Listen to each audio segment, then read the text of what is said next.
Good morning everyone. This is my educational video regarding blood circulatory system. But let me introduce myself first. Myself Lakshmi Agarwal and I have completed my B.Sc honors in Zoology subject. Presently I am pursuing my B.ed course in life science subject. So today I am going to explain you about blood circulatory system. So let's start the topic. As you all know that there are so many systems running out in human body. Respiratory system, digestive system, excretory system, but out of all, one of the most important system is blood circulatory system. Blood circulatory system is a type of system which consists of three main parts. One is heart, next one is blood vessels, and the third one is blood. And this blood is transported to all the parts of the body by the help of heart and blood vessels. One by one we will study in detail about each of them. So let us first start about heart. Let me explain you with the help of a diagram. Heart is a cardiovascular organ. Now why the name is cardiovascular? The name cardio is given just because it is made up of a special type of muscle which is known as cardiac muscle, and it is known as vascular because it is rich in the supply of blood vessels, and hence the name is given cardiovascular organ. Its main function is to pump blood to all the parts of the body. Okay, its size is just like the fist of our hand and it consists of four chambers. The upper two chambers is known as the left atrium and right atrium respectively, as you can see clearly from the figure in diagram. And the lower two chambers are known as left ventricle and right ventricle respectively. Now let us study about how the blood is circulated to all the parts of the body and how this heart pumps this blood. So when all the four chambers of the heart are in relaxed position, okay, then the pulmonary vein, it is a type of blood vessel, okay, it brings the oxygenated blood. Oxygenated blood means the type of blood which is rich in oxygen. So pulmonary vein brings the oxygenated blood into left atrium. As a result, a pressure is created in the left atrium region, okay. Now when the left atrium contracts, then it pushes the blood into the left ventricle by the help of a valve, or we can say a opening. This valve can be opened or closed. Okay. It is present out there in order to prevent the backflow of oxygenated blood back into left atrium. Okay. Now, when the blood reaches the left ventricle, then the left ventricle contracts and pushes this oxygenated blood into the main artery. This main artery is also known as aorta. The main function of main artery is to transport this oxygenated blood to all the body parts but except lungs. Okay, this main artery has several branches which is known as smaller arteries, and the smaller artery further branches into capillaries.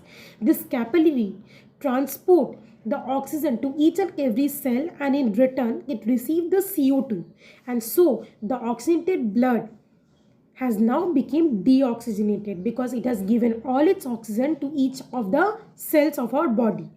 Now this deoxygenated blood will be carried by the main vein, which is also known as vena cava, to right atrium. Now the right atrium will contract and push this blood to the right ventricle through the help of a valve, or we can say the opening. In the similar manner, the valve is present out there in order to prevent the backflow of deoxygenated blood from the right ventricle to right atrium. Okay. Now this deoxygenated blood, as soon as it reaches the right ventricle contracts and pushes this blood to pulmonary artery. This is the artery which carries this deoxygenated blood, which is rich in CO2, to the lungs for the expulsion of CO2 outside the environment. Okay, now again, when the blood will absorb O2 during the time of breathing, then this oxygenated blood will again move to left atrium and the whole cycle will repeat. So this was all about the circulation of blood. And one thing I want to tell you, that this type of circulation is also known as double circulation, as because in this whole process the blood reaches the heart twice. Okay, that is why it is also known as double circulation. I hope you are clear now. Now our next topic is blood vessels. Let me tell you about what do you mean by blood vessels. Blood vessel is actually a pipe in which blood flows. It is of three types: arteries, veins, and capillaries. Arteries. It is a type of blood vessel which carries only the oxygenated blood from lungs to each and every body part. But one thing I want to make you clear, that except pulmonary artery, all the artery carries only oxygenated blood. But pulmonary artery carries deoxygenated blood, as you have studied in the previous topic. Okay, now the walls of the arteries are very thick because the blood inside it are in a very high pressure condition. So in order to prevent the rupturing of arteries, its walls are very thick. It is reddish in color. Arteries are reddish in color due to the presence of oxygen in it. And who carries oxygen? Oxygen is carried by the hemoglobin, and hemoglobin is red in color. So that is why the color of artery is reddish in color.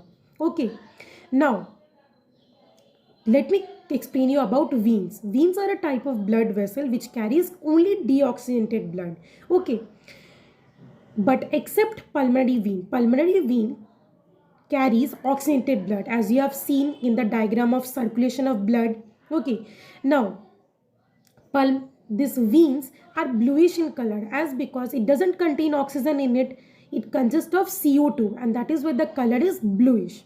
These are very thin walled because the blood inside it are in a very low pressure condition. Okay, I hope you are clear now. Now the third one is capillaries. Capillaries are the thin walled and extremely narrow tubes which connect arteries to veins. This help in the exchange of various types of materials like food, proteins, and etc. etc. So this is a kind of blood vessel which actually connect the arteries to veins. Okay, I hope the blood vessel topic is now clear. Now the next topic is, and the very most important topic, is blood. Now blood. Blood is a fluid connective tissue which mainly consists of plasma and blood corpuscles. Let me show you one chart through which you can make it clear. So this is the chart of blood. Blood consists of plasma and corpuscles. Plasma is the main portion of blood. It consists of salt, various types of proteins. Okay, and it constitutes about 50 to 55% of blood.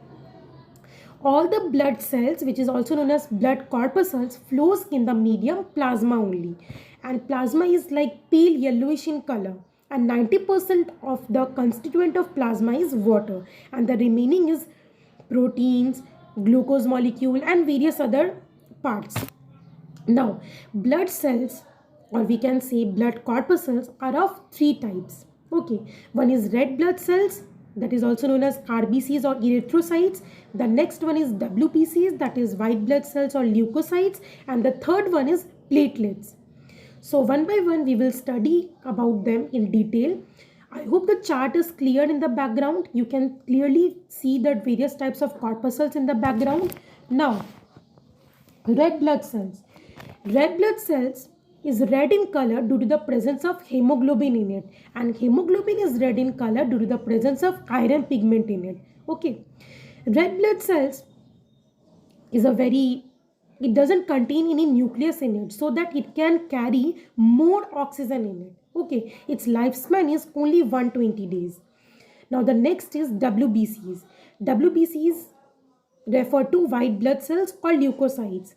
These are the soldiers of our body. It helps in fighting against the foreign material that enters into our body. Okay. WBCs are of further types: granulocytes and agranulocytes. Okay. Granulocytes have further branches like neutrophils, eosinophils, and basophils, and agranulocytes are further branches like lymphocytes and monocytes.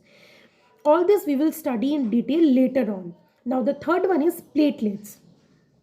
Platelets is a type of blood corpuscles which actually help in the clotting of blood. Okay, now what do you mean by clotting of blood? Whenever we get a cut, if there were no platelets, then the blood would have oozed out from the body continuously from that very particular wound. But due to the clotting of blood by the help of platelets, blood stops coming out from a cut after some time. So this was all about blood circulation system. I hope I am clear to you. Thank you.